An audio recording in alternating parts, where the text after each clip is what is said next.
So சப்த மாதாக்களும் சப்த கன்னிகளும் ஒன்றா? கிடையாது. ஏன்னா சப்த கன்னிகன்றவங்க 2 வயதுலேருந்து 10 வயதுக்குள்ளே இருக்கிறவங்க சப்த கன்னிகள்.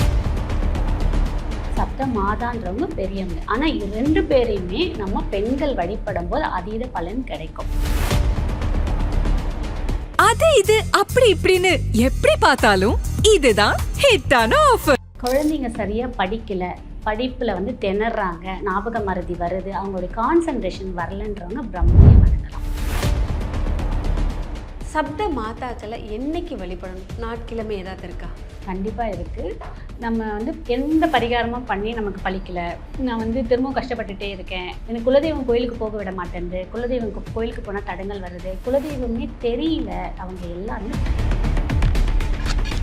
நீங்கள் செங்கல்ல வழிபடுறீங்கன்னா அது டெம்பரவரி வழிபட்டுட்டு நீங்கள் முடிச்சுட்டு அந்த செங்கலை யூஸ் பண்ணிக்கணும். நீங்கள் வீடு கட்டுறீங்க ஏதோ பண்ணுன்னா யூஸ் பண்ணிக்கணும். இதே நீங்கள் கொட்டைப்பாக்காவோ லெமனோ பண்ணுறீங்கன்னா நீங்கள் 108 நாள் உங்கள் வீட்டு பக்கத்தில் இருக்கிற சப்த கன்னி மாதா கோயில் இருக்கும் பார்த்தீங்கன்னா, அந்த கோவிலில் ஃபஸ்ட்டு டைம் போகும்போது மட்டும் 7 வஸ்திரம் வாங்கிக்கணும். துணி மாதிரி ரெட் கலரில் இருக்கும். பேலன்ஸ் இப்போ 107 நாள் டெய்லி அவங்கள போய் ஒரே ஒரு பூ மட்டும் வச்சு ஒரு பூ மட்டும் வச்சுட்டு வணங்கிட்டே வாங்க.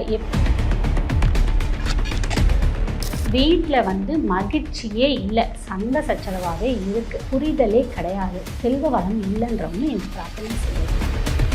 இதுக்கெல்லாம் தலைவியாக விளங்கக்கூடியவங்க கன்னியாகுமரியில் இருக்கக்கூடிய வைரமூக்குத்தி அம்மன். அவங்க தான் இந்த சப்த மாதாக்களுக்கே தலைவி. அவங்கள போய் நீங்கள் ஒரு முறை வணங்கிட்டு வந்துட்டு அதுக்கப்புறம்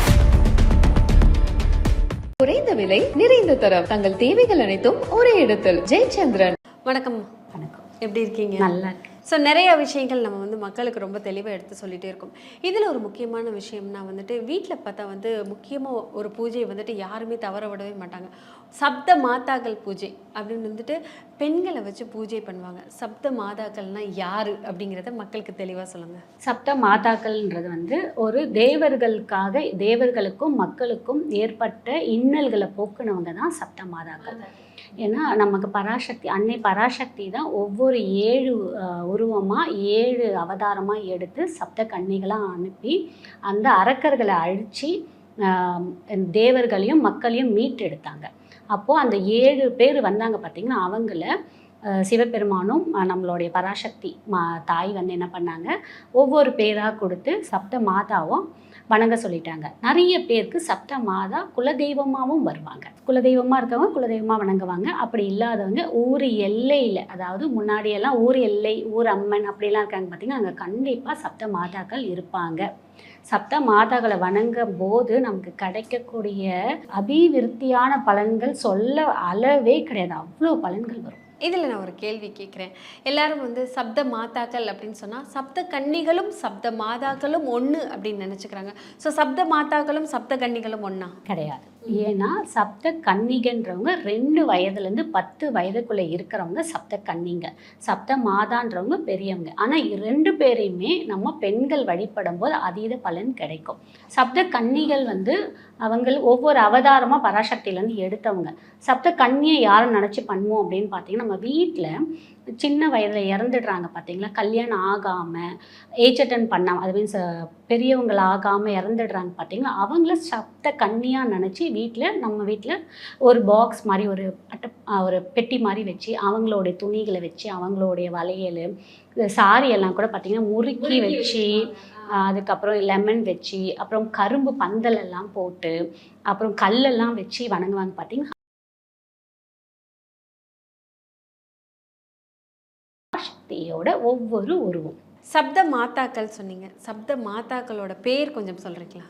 பிரம்மி, ஞாபக மறதி இருக்குது பார்த்தீங்களா, அதுக்காகவும் குழந்தைங்க சரியாக படிக்கலை, படிப்பில் வந்து திணறாங்க, ஞாபக மறதி வருது, அவங்களுடைய கான்சன்ட்ரேஷன் வரலன்றவங்க பிரம்மியை வணங்கலாம். ஏன்னா பிரம்மரோட அம்சம். சிறப்பு. ஓகேங்களா. அடுத்தது மகேஸ்வரி, அவங்க யாரோட அம்சம்னு பார்த்தீங்கன்னா சிவனோட அம்சம். ஸோ அவங்கள வணங்கும் போது நமக்கு தைரியம் வரும், நம்மளுடைய கோவங்கள் கம்மியாகும்.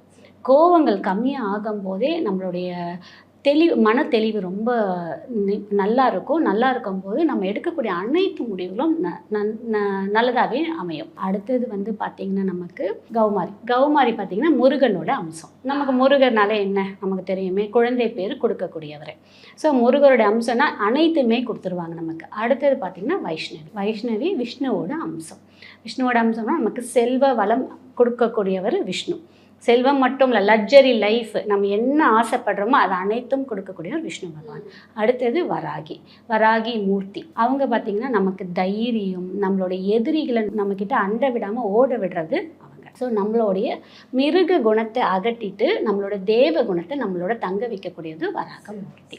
அடுத்தது சாமுண்டி. ஓகேங்களா? சாமுண்டி வந்து இப்போ மேற்கொண்டு நான் சொன்னேன் பார்த்தீங்களா, அது அனைத்துமே ஒன்று கூடியவங்க தான் இது வந்து துர்கை அம்சம் கூட நம்ம சொல்லலாம். இந்த துர்கையோட அம்சம். துர்கையை வந்து நம்ம வணங்கும் போது நம்ம இந்த கிரகங்களுடைய தோஷம் அனைத்தும் நிவர்த்தி ஆகும்ன்றதுனால தான் சாமுண்டி அனைத்துக்குமே சொல்கிறது. இப்போ சப்த மாதாக்களோட பேரை சொன்னீங்க. அவங்கள எதுக்காக வழிபடணும், அவங்கள வழிபட்டால் என்ன மாதிரியான சக்திகள் ஆசீர்வாதங்கள் கிடைக்கும் அப்படின்னு சொன்னீங்க. சப்த மாதாக்களை என்னைக்கு வழிபடணும், நாட்கிழமை ஏதாவது இருக்கா? கண்டிப்பாக இருக்குது. நம்ம வந்து எந்த பரிகாரமும் பண்ணி நமக்கு பலிக்கலை, நான் வந்து திரும்பவும் கஷ்டப்பட்டுட்டே இருக்கேன், எனக்கு குலதெய்வம் கோயிலுக்கு போக விட மாட்டேங்குது, குலதெய்வம் கோயிலுக்கு போனால் தடங்கள் வருது, குலதெய்வம் கோயிலுக்கு போயிட்டா சண்டை வருது, நிறைய வீட்டிலலாம் கேள்விப்பட்டிருப்போம், சண்டை வருது, குலதெய்வமே தெரியல, அவங்க எல்லாருமே சப்த மாதாக்களை வழிபடலாம். இல்லை என்னென்னு பார்த்தீங்கன்னா செவ்வாய்க்கிழமை வழிபடலாம், ஞாயிற்றுக்கிழமை வழிபடலாம், சப்தமி திதி அன்னைக்கு வழிபடலாம், அஷ்டமி திதி அன்னைக்கு வழிபடலாம். இந்த 4 நாட்களையும் நம்ம வழிபடலாம். இந்த வழிபடும் போது நமக்கு அதீத பலனை கொடுக்கும். அதே மாதிரி நீங்கள் சப்த மாதாக்களை கோவிலில் தான் போய் வழிபடணும்னு இல்லை, நீங்கள் வீட்லேயே வழிபடலாம். நீங்கள் உங்களுக்கு சப்த மாதாக்கள் குலதெய்வமாக இருந்தால் நீங்கள் அவங்களுடைய படத்தை வச்சு வழிபடலாம். அப்படி இல்லை அப்படின்னா நீங்கள் அப்படி வச்சு வழிபட வேண்டாம். பாக்கு இருக்குது பார்த்தீங்களா, கொட்டைப்பாக்கு, நல்ல கொட்டைப்பாக்கு, உடையாமல் கொள்ளாமல் நல்ல கொட்டைப்பாக்காக எடுத்துக்கோங்க. 7 கொட்டைப்பாக்கு. அந்த 7 கொட்டைப்பாக்கும் ஆர்டர் வைஸ் அப்படியே நமக்கு பிரம்மி, நம்ம மகேஸ்வரி, கௌமாரி, வைஷ்ணவி, இந்திராணி, நமக்கு வராகி, நமக்கு சாமுண்டி இருக்காங்க. அது மாதிரி 7 வச்சுட்டு நீங்கள் அதுக்கு கீழே ஒரு பொட்டு வச்சுட்டு நீங்கள் அவங்களுடைய மந்திரத்தை சொல்லி வழிபடலாம். இல்லை கொட்டைப்பாக்கு இல்லைனாலும் செங்கல் வச்சு வழிபடலாம். மாடியிலையோ வெளியிலேயே கூட வச்சு வழிபடலாம். கொட்டைப்பாக்கு, எலுமிச்சப்பழம் இதில் வச்சு வழிபடுறது நீங்கள் நடு வீட்லேயே கூட வழிபடலாம். நீங்கள் லெமனில் கூட குங்கும மஞ்சள் வச்சு நீங்கள் வழிபட்டுக்கலாம். இந்த மாதிரி வழிபடும் போதும் நமக்கு அதீத பலன் கிடைக்கும். நீங்கள் செங்கலில் வழிபடுறீங்கன்னா அது டெம்பரவரி, வழிபட்டுட்டு நீங்கள் முடிச்சுட்டு அந்த செங்கலை யூஸ் பண்ணிக்கணும். நீங்கள் வீடு கட்டுறீங்க இல்லை ஏதோ பண்ணுன்னா யூஸ் பண்ணிக்கணும். இதே நீங்கள் கொட்டைப்பாக்காவோ லெமனோ பண்ணுறீங்கன்னா நீங்கள் அதை சாப்பிடலாம். சாப்பிடும்போது அவங்க பெண் தெய்வம் தானே, நமக்கு அதோடைய அதீத பலன் கிடைக்கும். அவங்களுக்குன்னு ஏதாவது ஸ்லோகங்கள், மந்திரங்கள், பாடல்கள் அப்படி ஏதாவது இருக்கா? பாடலில் விட அவங்களோட ஒவ்வொருத்தரோட பேருக்கு முன்னாடி ஓம் போட்டுக்கோங்க, பிரம்மின்னு போட்டுக்கோங்க, வராகின்னு போட்டுக்கோங்க, போற்றி துணைன்னு போடுங்க. அவங்களுடைய ஸ்லோகனும் இருக்குது, நீங்கள் கூகுள் அடித்து பார்த்தா வரும், அதை வச்சு நம்ம சொல்லிக்கலாம். அதே மாதிரி இன்னொன்று என்னன்னு பார்த்தீங்கன்னா, எதுவுமே தடையாகவே இருக்குது சொன்ன பார்த்தீங்கன்னா, எதுவுமே தடையாக இருக்குது, குலதெய்வனும் தெரியலன்னு சொன்னால் அவங்க என்ன பண்ணான்னா 108 நாள் உங்கள் வீட்டு பக்கத்தில் இருக்கக்கூட சப்த கன்னி மாதா கோயில் இருக்கும் பார்த்தீங்களா, அந்த கோவிலில் ஃபஸ்ட்டு டைம் போகும்போது மட்டும் 7 வஸ்திரம் வாங்கிக்கோங்க. ஒரு துணி மாதிரி ரெட் கலரில் கிடைக்கும். அதை வாங்கிட்டு போய் அபிஷேகம் பண்ணிவிட்டு அந்த துணி சாத்திட்டு ஒரு படையல் மாதிரி போட்டுக்கோங்க. சக்கரை பொங்கல் ஏதாவது பண்ணி படையல் போட்டு வேண்டிட்டு நீங்கள் வந்துட்டு 108 நாள் பேலன்ஸ் இருக்க 107 நாள் டெய்லி அவங்கள போய் ஒரே ஒரு பூ மட்டும் வச்சு ஒரு பூ மட்டும் வச்சுட்டு வணங்கிட்டே வாங்க. எப்பேற்பட்ட தடை, ஒரு விஷயம் நடக்கவே இல்லைனாலும் அது கண்டிப்பாக நடக்கும். ஒன்று, வீட்டில் வந்து மகிழ்ச்சியே இல்லை, சண்டை சச்சரவாகவே இருக்குது, புரிதலே கிடையாது, செல்வ வளம் இல்லைன்றவங்களும் இந்த பிரார்த்தனையை செய்யலாம். சப்த மாதாக்களோட கோயில் எங்கே இருக்குது? நமக்கு தமிழ்நாட்டில் ஒவ்வொரு கிராம பகுதியிலையுமே அந்த செல்லியம்மன், ஊர்காவல் தெய்வம் இருக்காங்க. அங்கே கண்டிப்பாக சப்த மாதாக்கள் இருப்பாங்க, வணங்கிக்கலாம். இல்லை எங்களால் ஊர் சைட் போக முடியல, நாங்கள் சென்னையில் தான் இருக்கோம், வேறு சைடில் இருக்கோம் அப்படின்றவங்களுக்கும் பெரிய பெரிய கோவில், இந்த மாங்காடு, திருவேற்காடு இருக்குது பார்த்தீங்களா, அந்த மாதிரி கோவில் எல்லாமே இருக்குது. இதுக்கெல்லாம் தலைவியாக விளங்கக்கூடியவங்க கன்னியாகுமரியில் இருக்கக்கூடிய வைரமூக்குத்தி அம்மன் இருக்கு. அவங்க தான் இந்த சப்த மாதாக்களுக்கே தலைவி. அவங்கள போய் போய் நீங்கள் ஒரு முறை வணங்கிட்டு வந்துட்டு அதுக்கப்புறம் நீங்கள் எங்கே இருக்கோ அதை அப்படியே கண்டினியூ பண்ணிக்கலாம். அதே மாதிரி ஒவ்வொரு வில்லேஜுக்கு நான் சொல்லிட்டேன், ஒவ்வொரு இடத்துலையும் முடியல அப்படின்றவங்க நான் சொன்ன மாதிரி கொட்டைப்பாக்கு, எலுமிச்சப்பழம் இதை மட்டும் வச்சு நீங்கள் வீட்லேயே ஒவ்வொரு செவ்வாய்க்கிழமையும் நீங்கள் வணங்கிட்டு வரலாம். முதல் 6 நாள் அந்த 108 நாள் சொன்னேன் பார்த்தீங்கன்னா, உங்களால் வெளியில் போக முடியலன்னா ஆரம்பிக்கிறது செவ்வாய்க்கிழமை ஆரம்பிச்சுட்டு அதுலேருந்து 108 நாள் அப்படியே கண்டினியூ பண்ணிக்கிட்டே வந்துட்டு அந்த பாக்கு இது அப்படியே இருக்கட்டும், 108 நாள் அதுவே அப்படியே இருக்கட்டும், முடிஞ்சதுக்கப்புறம் அதை வந்து சாப்பிட்டுக்குங்க. பட் லெமனாக இருந்தால் மட்டும் நீங்கள் வாரத்துக்கு ஒரு முறை மாற்றிக்கங்க. அது இது அப்படி இப்படின்னு எப்படி பார்த்தாலும் இதுதான் ஹிட்டான ஆஃபர். குறைந்த விலை நிறைந்த தரம் தங்கள் தேவைகள் அனைத்தும் ஒரே இடத்தில். ஜெயச்சந்திரன்.